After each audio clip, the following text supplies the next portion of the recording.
Hey, it's Chris back again, and apologies right off the bat if you see some scheduled events. I've been trying to, in the middle of this field, get YouTube to work well for me and organize itself in a way that would make sense, and I have been unsuccessful.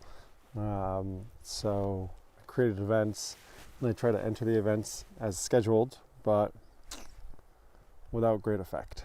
And I'm not sure if I've actually solved for my inability to be able to see what's going on. But I can see that I am indeed live. I am indeed live on Facebook, at least. So if someone comments and says hello, then I'll be able to see if it shows up on my phone screen or if it's just going to show up here on Facebook again. And if that's the case, then I will just try to speak to these messages they come in. Well, Shannon, good morning. Jim, I can see just joined. Hey, Jim. And it's kind of neat that on Facebook I can do that and sort of see what's happening there. But I can't see it on my screen right now, which sort of stinks. Yeah, not much to do about that, but it's what it is. So that means that I might not talk to the chat as much again as I would like to, simply because I can't see it. And I will working out some technical issues. And I also realized that I forgot to import a couple of photos. I've just added that on the fly on my media. All right, guys, so where are we right now? We are on the battlefield of Cullodon. And this is where, on April the 16th, 1746, effectively the Jacobite uprising in Scotland came to an end with the defeat of the Scottish army under the command of Lord George Murray, but under the ultimate leadership and support of Bonnie Prince Charles, who we know as Bonnie Prince Charles, but was born Charles Edward Louis John Casimir Sylvester Severino Maria Stuart. One more time. Charles Edward Louis John Casimir Sylvester Severino Maria Stuart, back in good old 1720. And, well, he was born in Rome, and his father, James, was known as the Old Pretender. Now, Bonnie Prince Charles had other nicknames besides Bonnie Prince Charles. He was also known as the Young Pretender. He was known as the Young Chevalier, but most commonly we know him as Bonnie Prince Charles. And having grown up in Italy, he was in Rome as a Catholic. He was educated in the arts of war. He learned multiple languages. He spoke Scots, Gaelic, Latin, English, French. They're trying to prepare him to reascend to the throne, which the Stuart dynasty had lost. Just to kind of set this up, give us a little bit of a feeling of this, had lost when Queen Anne died in 1714. Now, in 1701, the British Parliament had passed an act called the Act of Settlement, which had basically said that there could be no more Catholic monarchs to ascend to the thrones of the kingdoms of Ireland, Scotland, and England. This is before the Act of Union, which comes in, sorry, British historian experts, Act of Union, I think 1711, isn't it? But I don't have it easily accessible to me here. That would kind of bring all the different kingdoms together.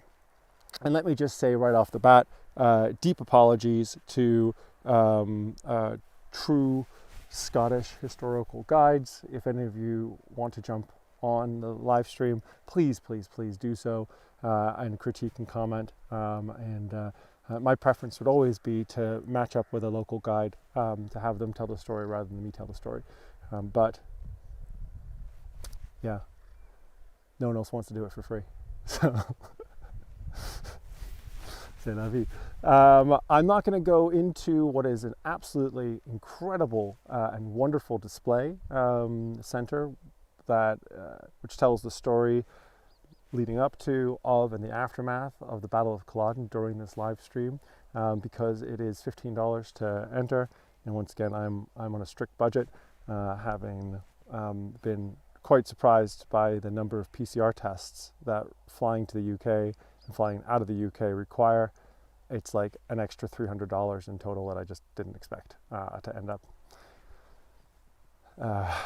having to swallow on this trip, but c'est la vie, such as is. Now the nice thing is that because this is a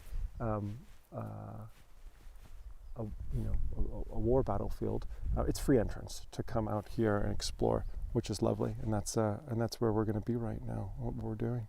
Hi, Joel. Thanks for saying hi.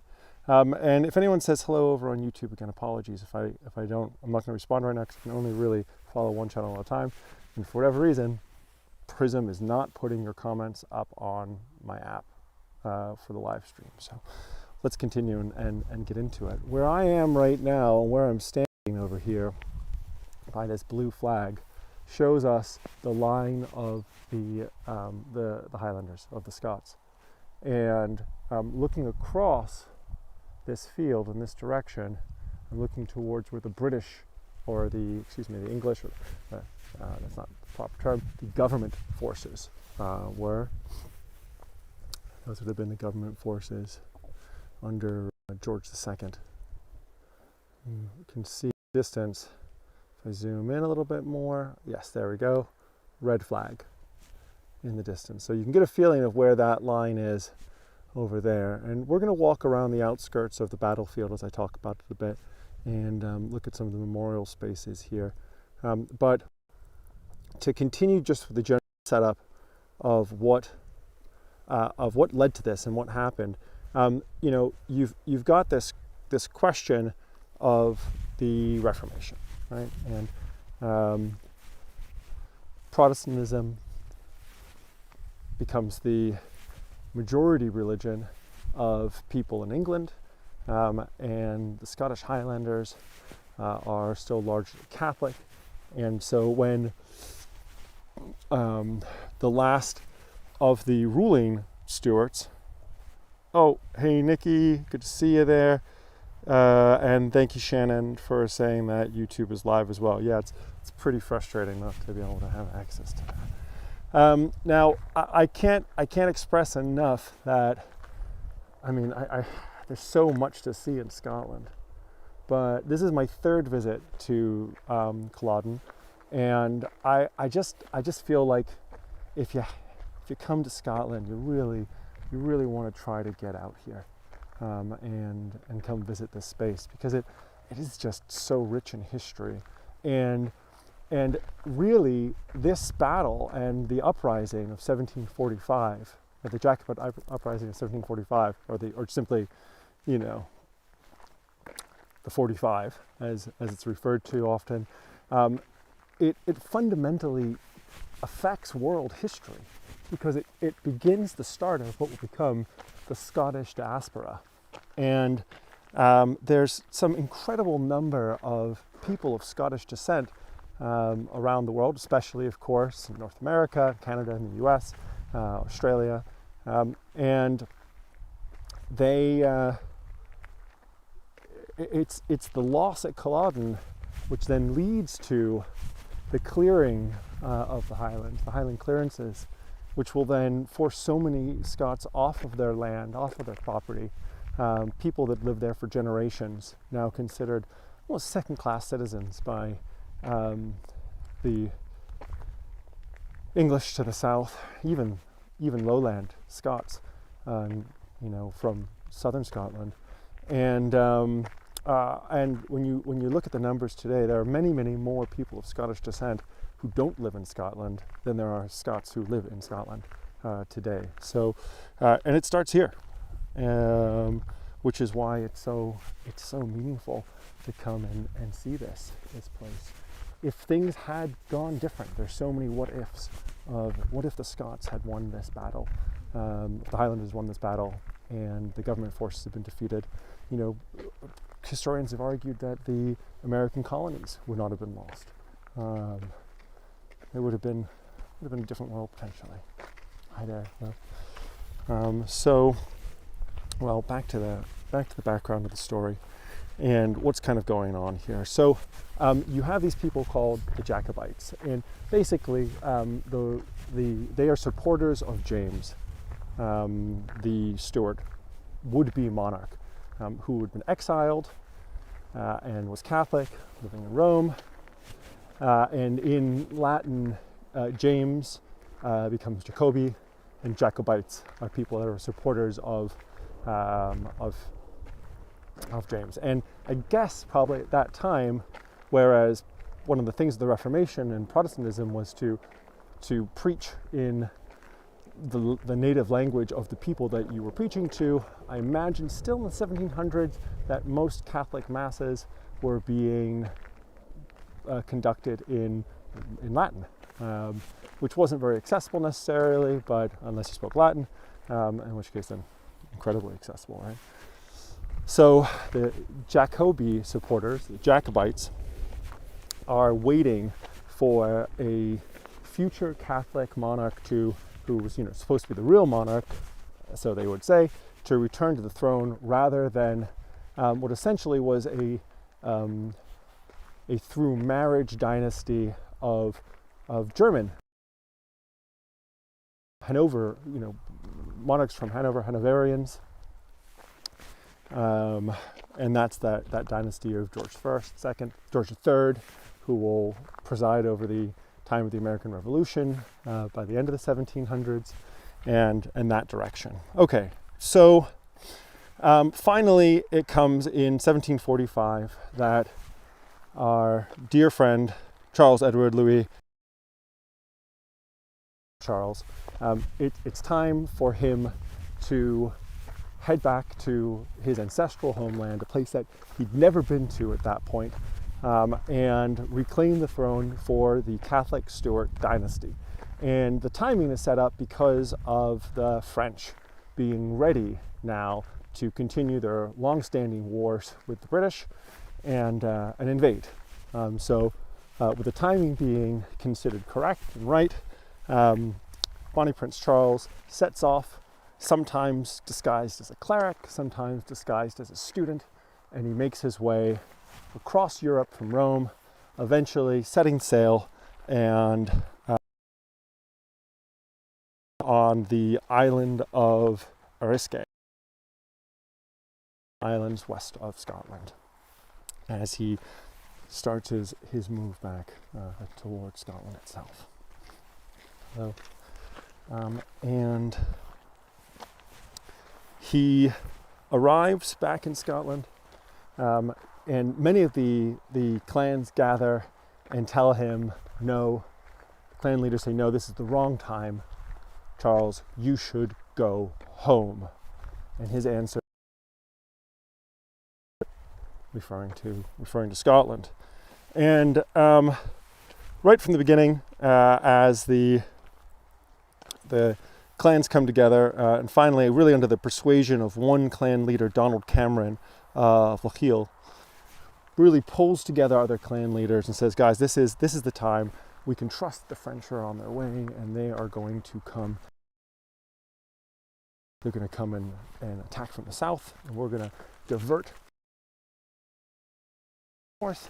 And in this way, we'll have north and the south, and return the Stuarts to the overall throne. And so on August 19th, the rebellion begins in Glenfinnan. And within about a month, by September 17th, the Jacobite army, which had assembled, has moved to Edinburgh and demanded entrance. And at first, the Edinburgh to the army, but Lord George Murray, who takes over control of the Jacobite army, serving under, of course, Bonnie Prince Charles, but with much, much more superior military knowledge and skill, he is able, he'd served in uprisings in 1715 and 1719, so by 1745 he knew a thing or two about uprisings. And as a messenger is sent into Edinburgh to demand terms of surrender, this army's outside, they send a messenger back asking for more time before they, kind of decide. And as they open the gates to let that messenger back out again, George Murray and his forces, about 900 soldiers or so, storm through the gates, and without a shot being fired, Edinburgh falls to the Jacobite army. With Charles, Bonnie Prince Charles, entering in on September the 17th, he is crowned King of Scotland the very next day. And this then will attract many more Highlanders to the Jacobite army. And by September 21st, just a few days later, you have the Battle of Preston Pans. And this is important because it is a Jacobite victory. They suffered about as many losses as the government forces did, but ultimately it was decisive in their favor. And important was that George Murray, again, remember the general, if not the king, he'd said, look, we want to use this Highland Charge if we can. Was something that really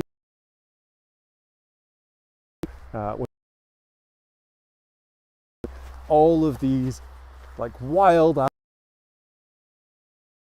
bagpipe blasting forces just charging at you and screaming and waving their broadswords at you.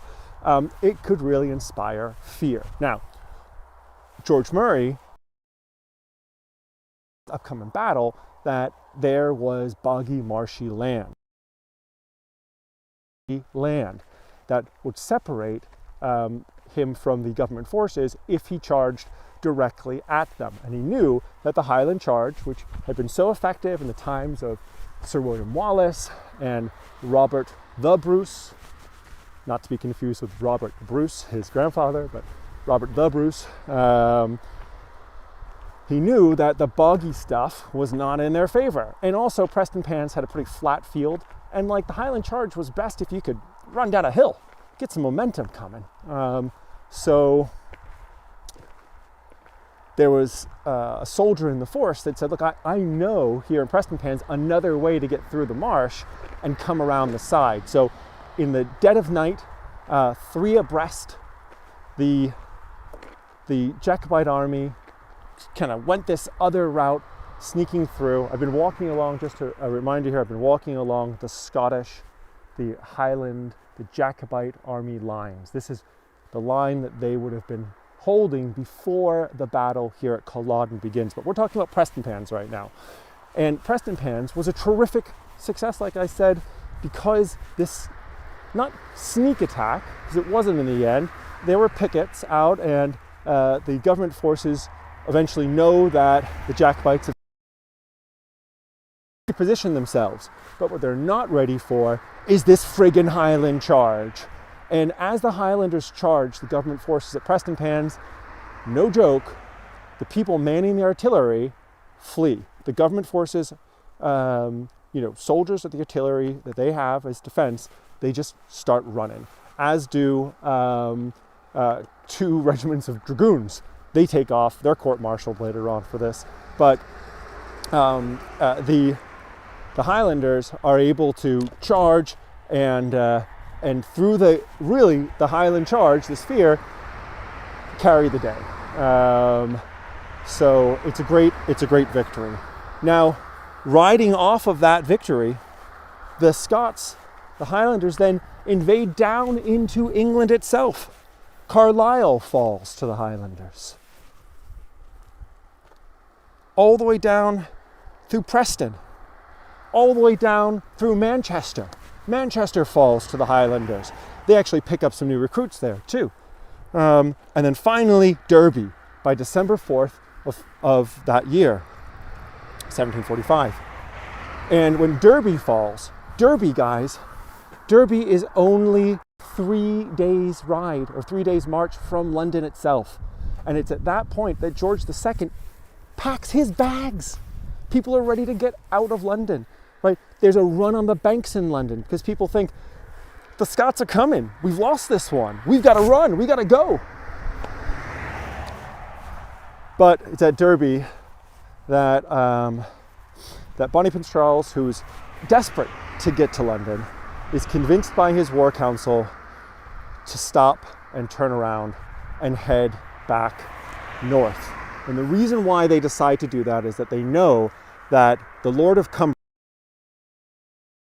II's son, 24 years old at this time, has been recalled from Flanders, I want to say, where he has 12,000 troops. 6,000 of them are Hanoverian German troops. And they're recalled and they're coming back again to Great Britain, and fearing this army and not realizing the panic which is going on in London actually at the same time. Poor communication, absolutely ragged, and tugged at the efficacy, the effectiveness of the Highland army. They head back north again, and they return, and they return through England up to Scotland, eventually coming to Stirling Castle. And Stirling was sort of like the crossroads of Scotland. All roads in Scotland led to Stirling in the mid-1700s.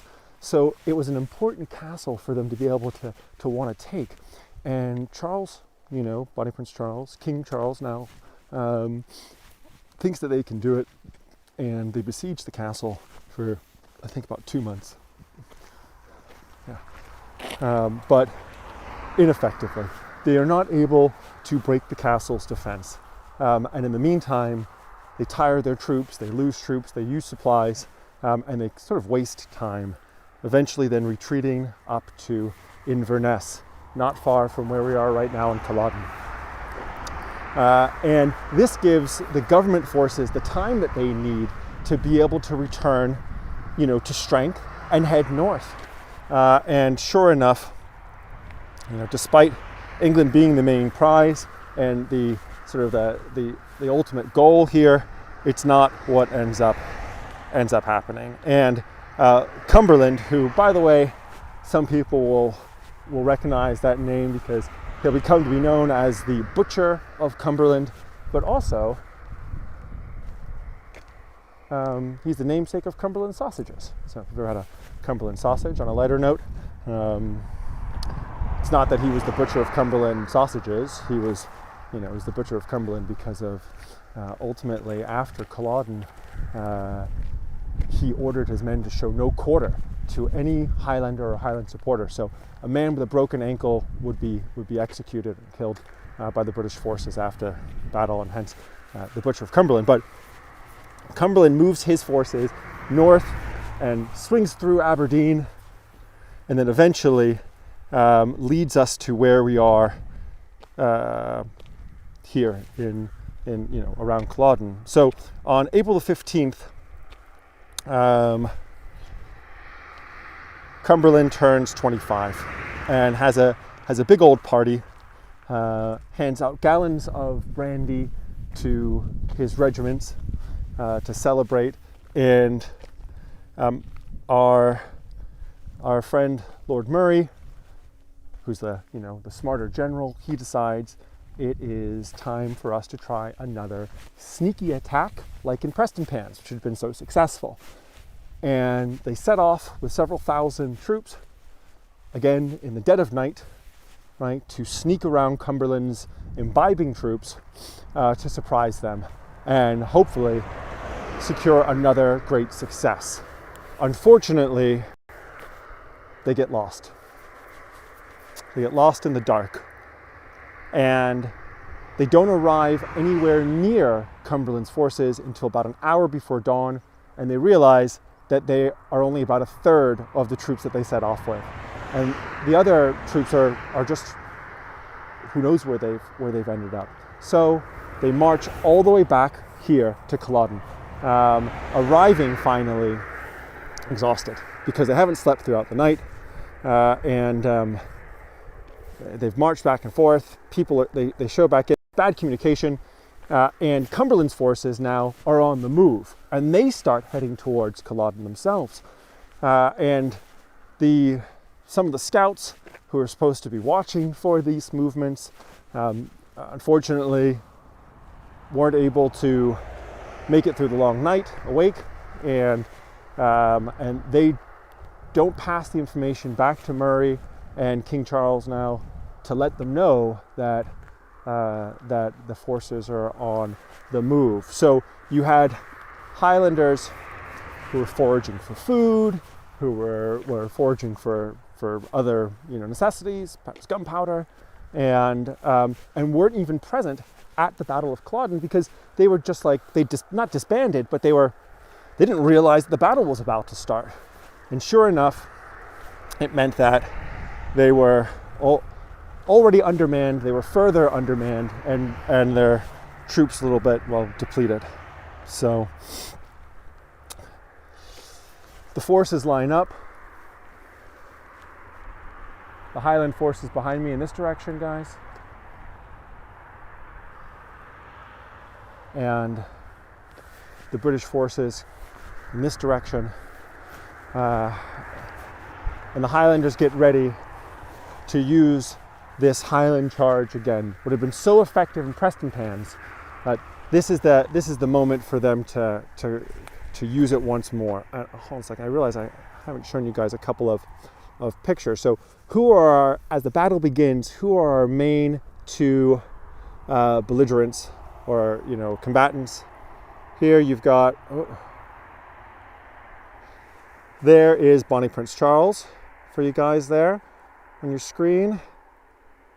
And then over here, you've got Lord Cumberland. So Bonnie Prince Charles on the left, he was a handsome fellow, son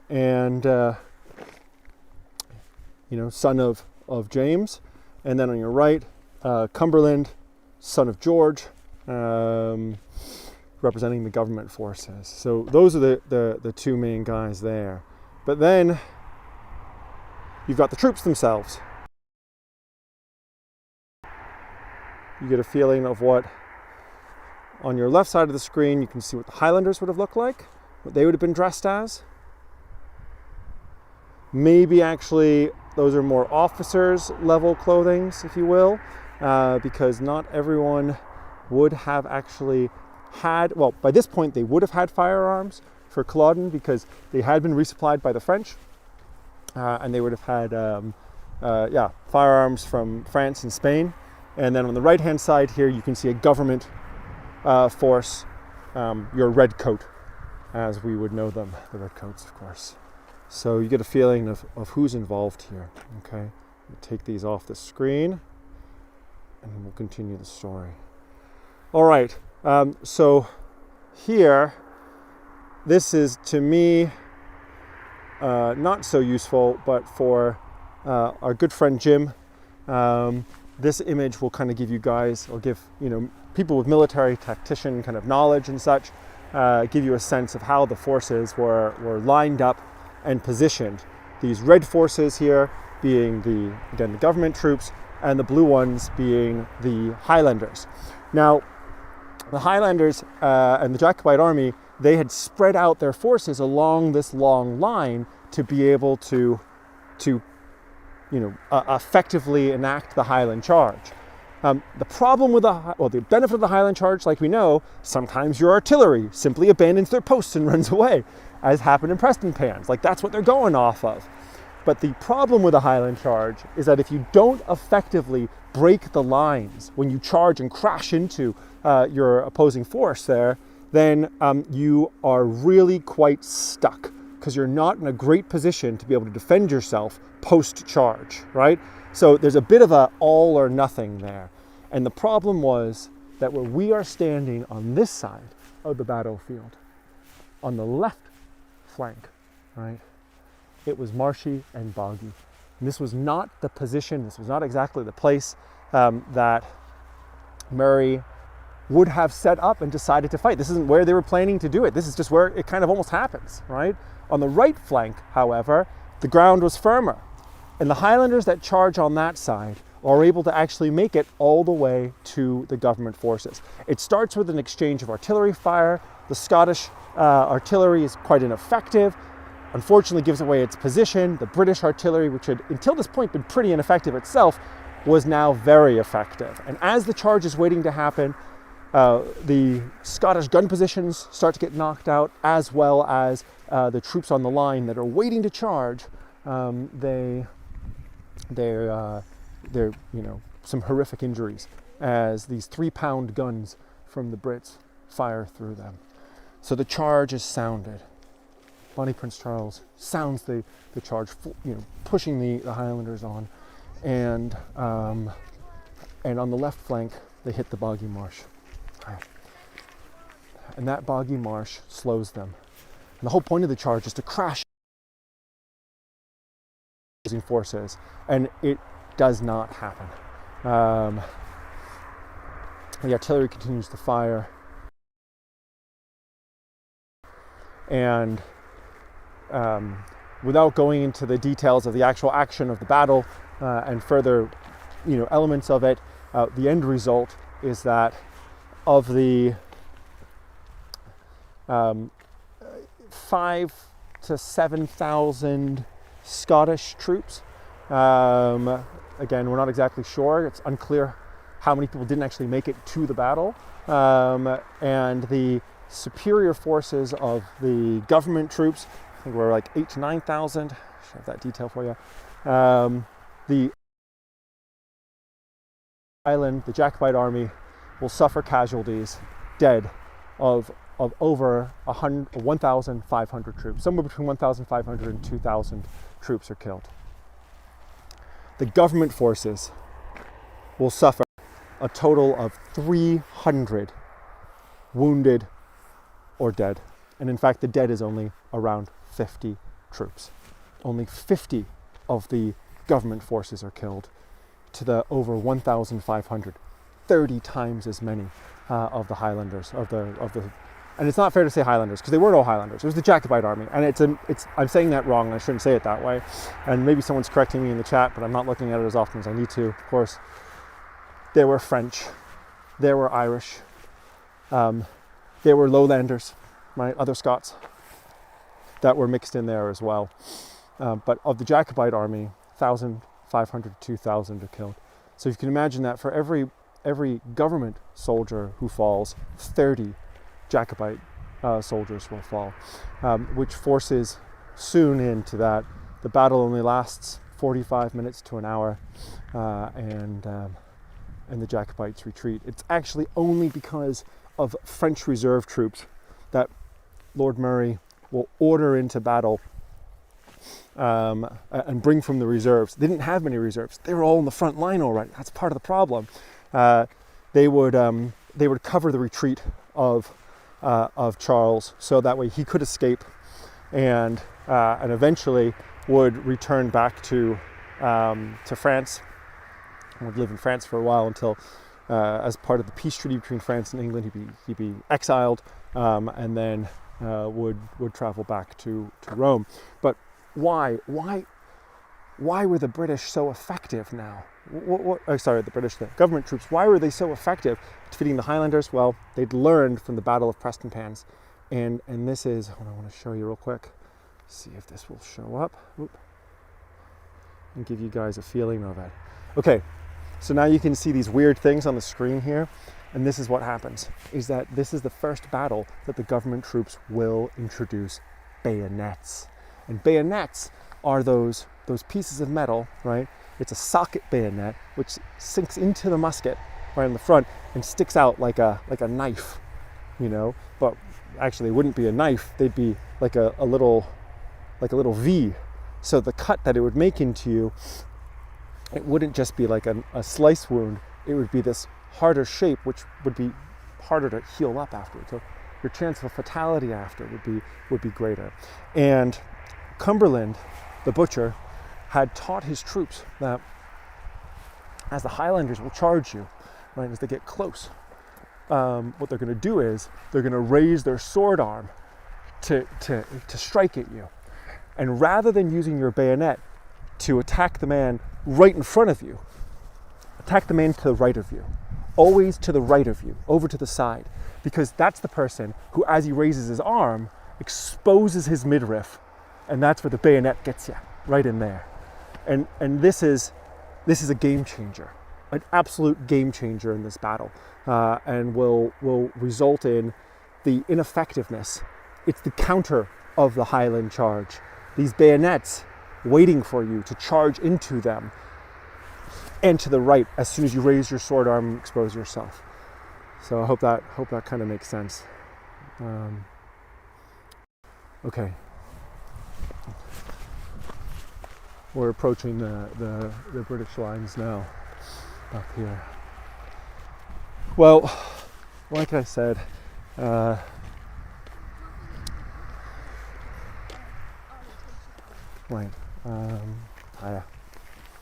like I was saying, so Charles leaves. He flees back to first France. He disguises himself to begin with as a sea-wrecked merchant, and then he'll eventually disguise himself as a woman in drag to be able to escape. He's assisted in that by a woman named Flora MacDonald, who, if I make it over to Inverness after this, I'll be able to show you a statue of her by Inverness Castle.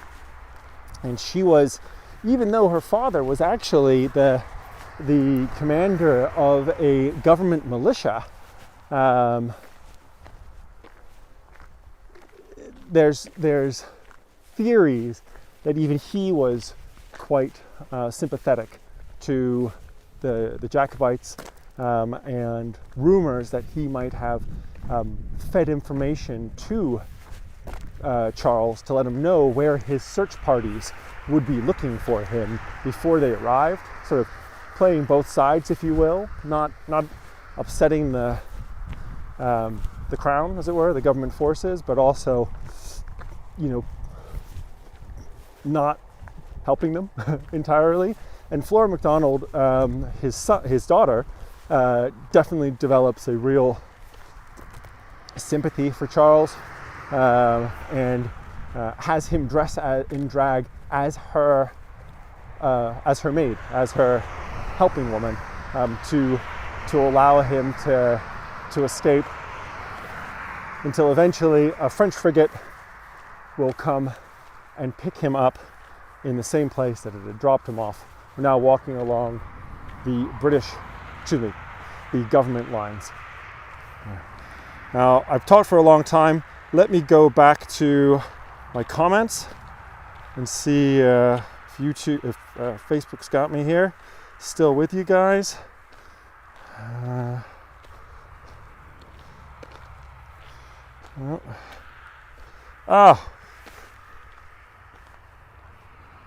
Great, thank you, Nikki, for that. Say Bonnie Prince Charles, not Charles.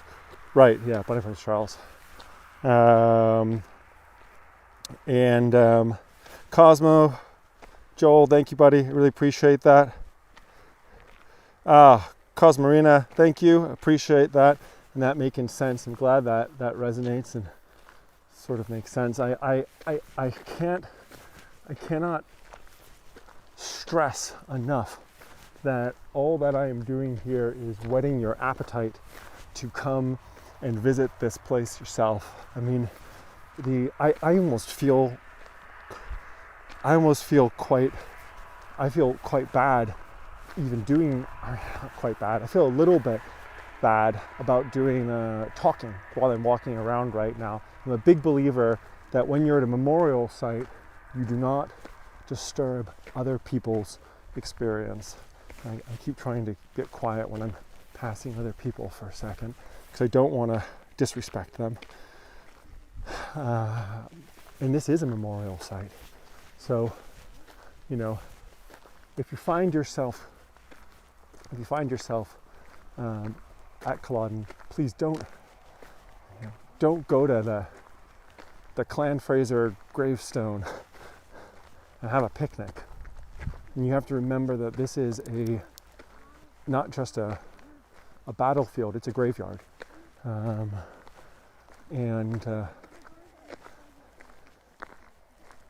somewhere between 1,500 and 2,000 people, they gave up their lives fighting for what they strongly and firmly believed in here.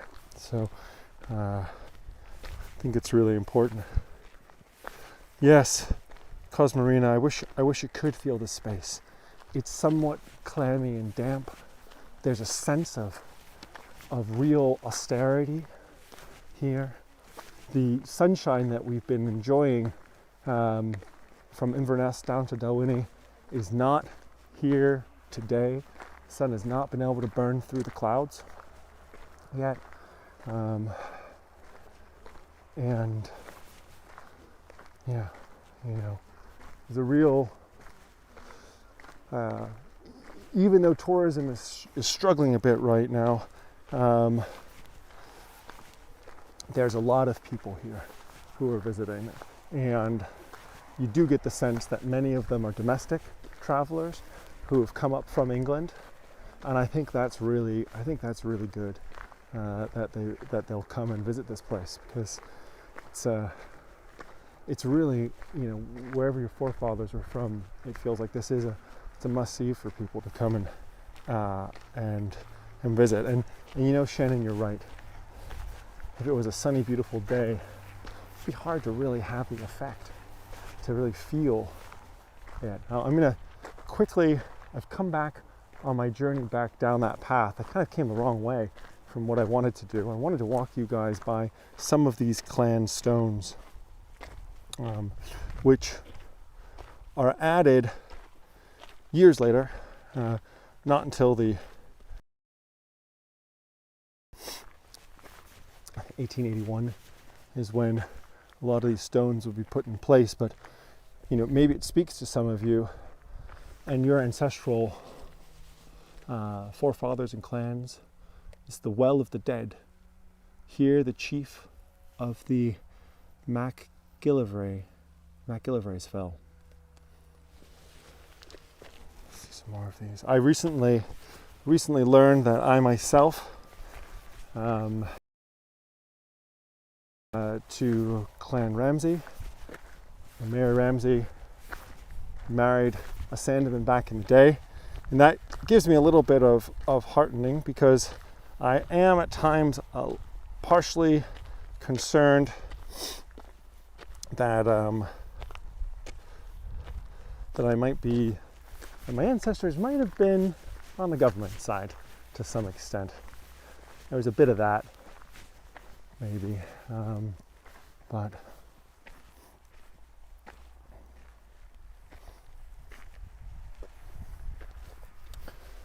here the clans MacGillivray again, McLean, and McLaughlin.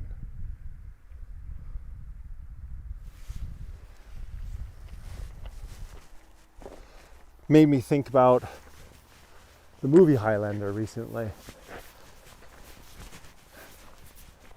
What's his name? MacLeod. Dougal MacLeod. And you sort of wonder, what if they had a Dougal Clan Stewart of Appin? And to all the Stewarts out there, this stone's for you.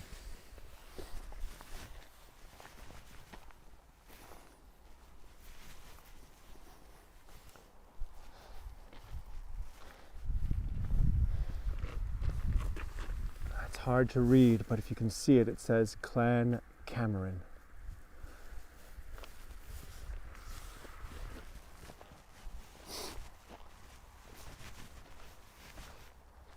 What you see coming up on the right there, that cairn of stones erected to everyone in the Jacobite army who fell. Now, of course, there were still at the end of this 5,000 to 6,000 Jacobites. This is Clan Macintosh. There were still 5,000 to 6,000 Jacobite Highlanders who survive the Battle of Cullodon. Many of them retreat into the Great Glen towards Fort Augustus. The Lowlanders head in that direction instead. And the aftermath of Cullodon, this stone here simply says mixed clans. I'm going to fall in here.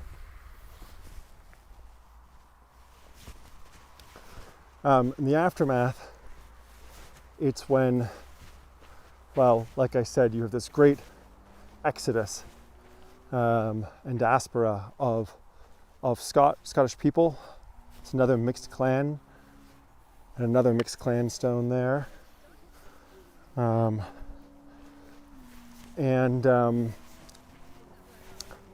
the clearances are just a trauma which you still can feel in Scotland, I believe, because where your laird, Laird, your laird, had previously been someone who would have protected you and called you up for service, and you would have been I think what's called a crofter, like a small farmer, a small amount of farmland that you would have managed. Let me go real quick. This is at Clan Fraser for all you Highlander fans. Not Highlander, Outlander fans, I mean.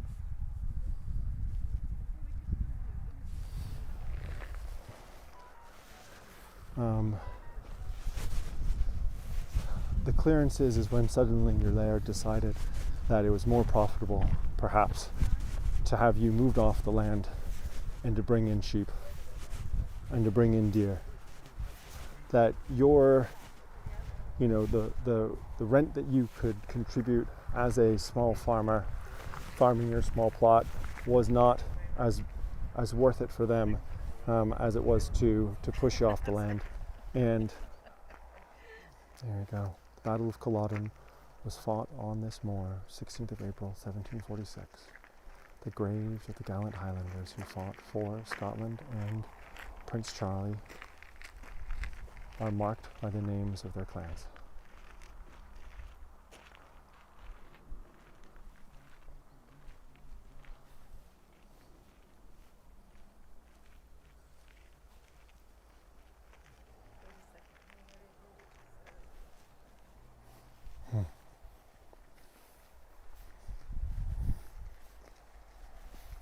Shannon, which stone should I be looking for you?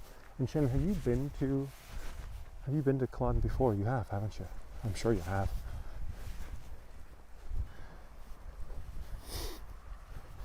Cos Marina writes, we learned a lot of Scottish history from Outlander and Peter May's Lewis trilogy. Well, I'll tell you, better from Outlander than from Braveheart.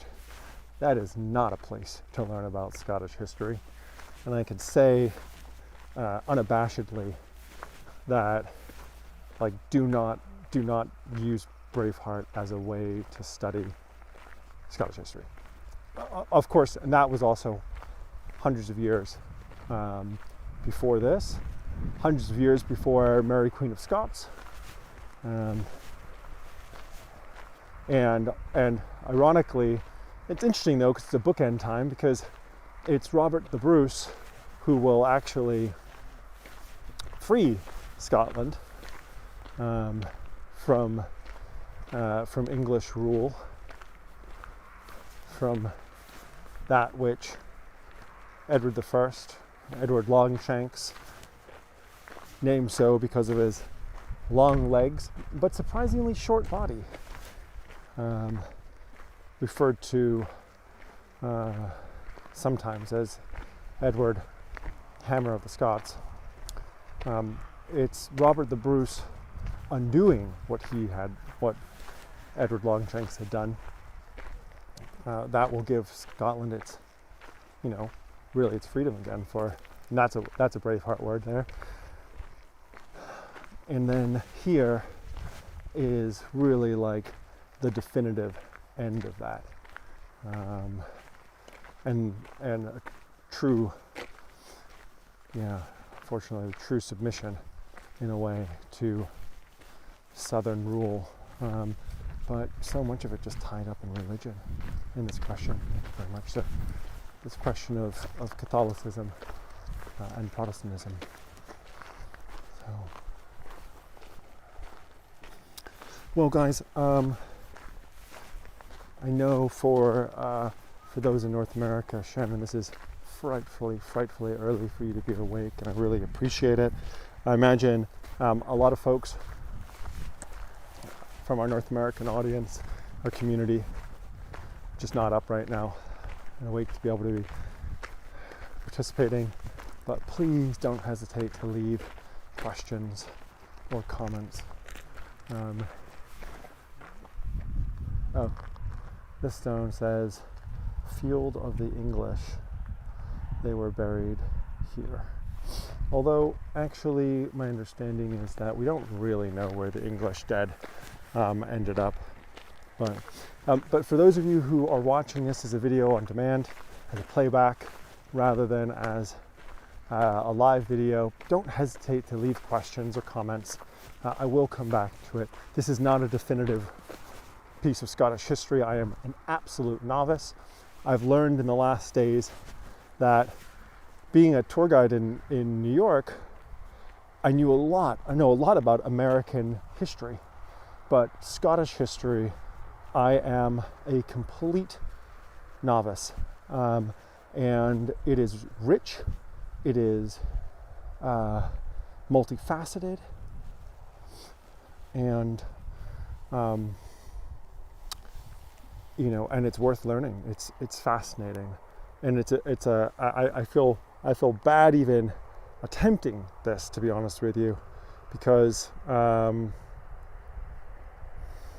it just doesn't do justice to it. So I hope that I pledge to continue to improve my knowledge of Scottish history, so that way, even though I might not do more live streams on it, I will, I'll have it in my head,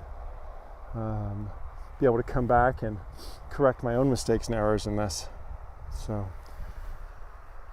I couldn't not give you guys a bit of Harry Coo. And look at this guy here. Just on a lighter note, there's also something really nice about these guys being here. You are beautiful. Look at that guy. Absolutely gorgeous. It, in case you're wondering, yes, it does smell like, it smells like cows have been here. I mean, they are here right now.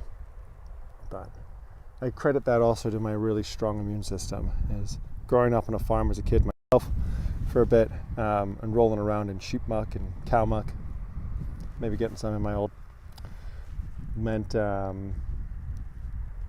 think I have a stronger immune system because of that.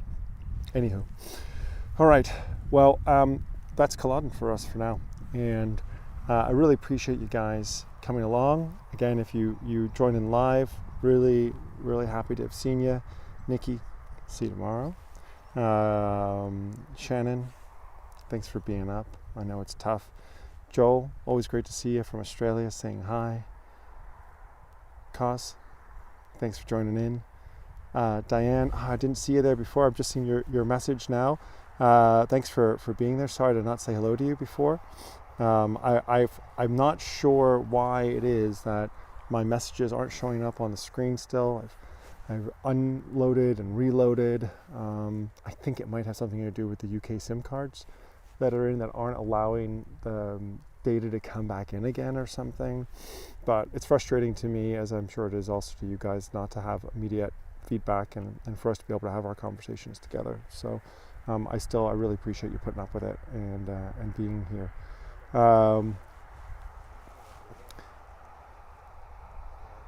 Oh, Shannon, is that true? If the cows are laying down, it's going to rain? I did not know that was a cow thing. Oh, is Patrick over on YouTube? Hey, Patrick, what's up, brother? I don't know why, but like in Prism, I'm not getting any of the messages. Like they're not coming up. And I know that we've been through this problem together.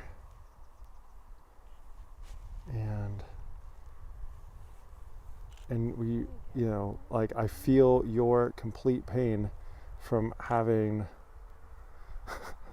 done exactly this and it not like worked before. I'm gonna use you guys as guinea pigs, but I wonder if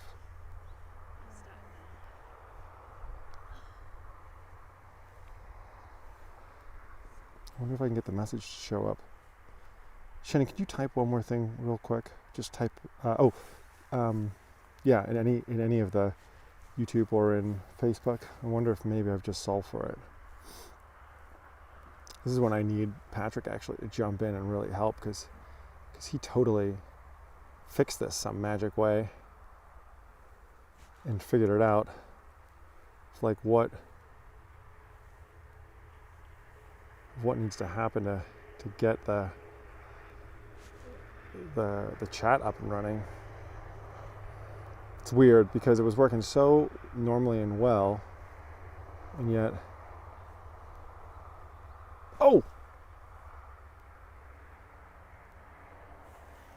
Did you just see your comment, Shannon, up on the screen? Did it show up for you? Because now I'm seeing it, and I wonder if, oh yeah, I can see it on the screen there too. Yeah. All right, so this is where Patrick got to at one point too. So like that's where I'm at for right now. You guys are just gonna have to see each other's comments for a second because it's the only way I can read them. Oh, it's so much better. At least I can see talking now. Whew. I mean, better than nothing. I'd rather not have you guys have to watch your own writing, but you are, Shannon, you are famous.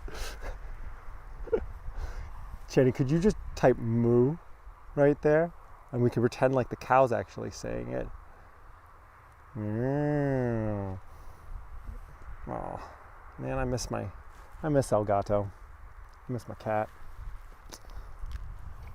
The lovely hostel that I was staying at last night, the old school hostel, the Dewinia Old School Hostel, the guy who runs it, Lee, who's excellent chap, really great guy, highly recommend. Oh, there it is. See, the cow is saying it.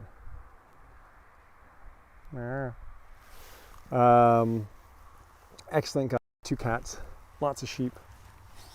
After you guys. No, of course. Okay, have a lovely day.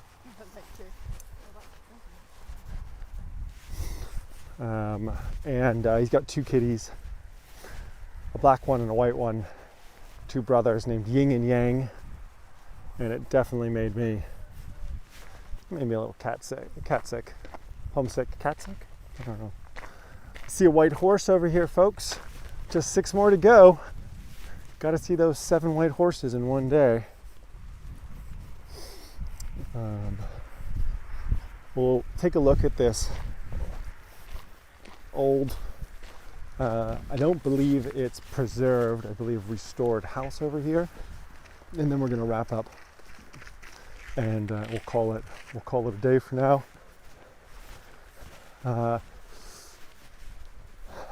And yeah, this evening be in Edinburgh.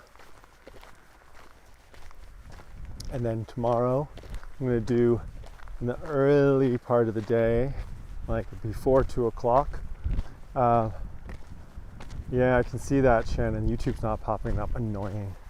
I just needs more like time, and my dear brother isn't permitted to drive the rental vehicle, so I'm doing a lot of driving and not as much researching and work as I'd like to. But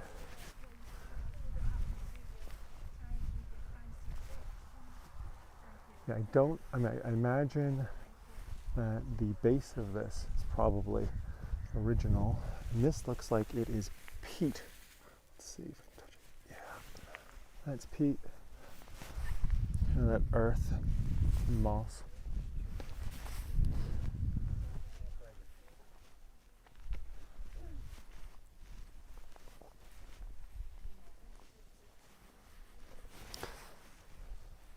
So, yeah, that delay, Shannon, thank you for doing a little research with me here. That delay is almost certainly, like, that's the PHP importing the chat back again into the widget, and then that redistributing to you. So yeah, it's part of that delay right there, annoyingly. Oh, we'll solve for it, we'll figure it out, you know. Give me lemons, I'll make champagne. So, neat. All right, that's an hour. Thanks, guys.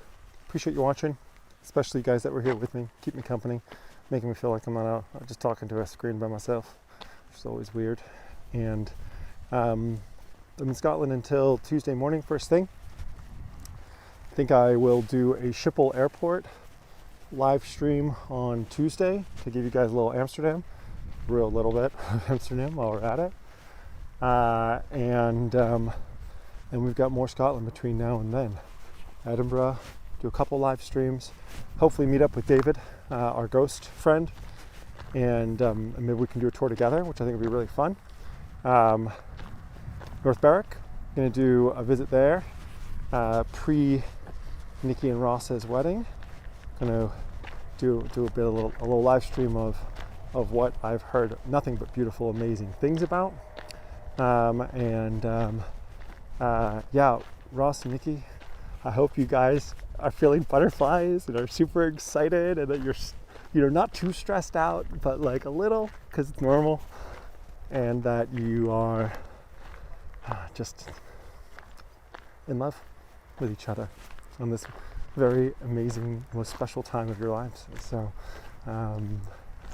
if you guys out there in the community aren't aware of it yet, tomorrow is the big day for Ross and Nikki. So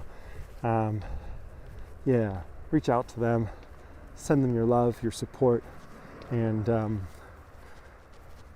wonderful stuff. So stay safe, everyone. Take care of each other, take care of yourselves, love yourselves, forgive yourselves, and we'll talk to you soon. From the Cullodon Battlefield, just a few miles from Inverness in Scotland, I'm Chris Sandeman, signing off for now. Talk to you soon.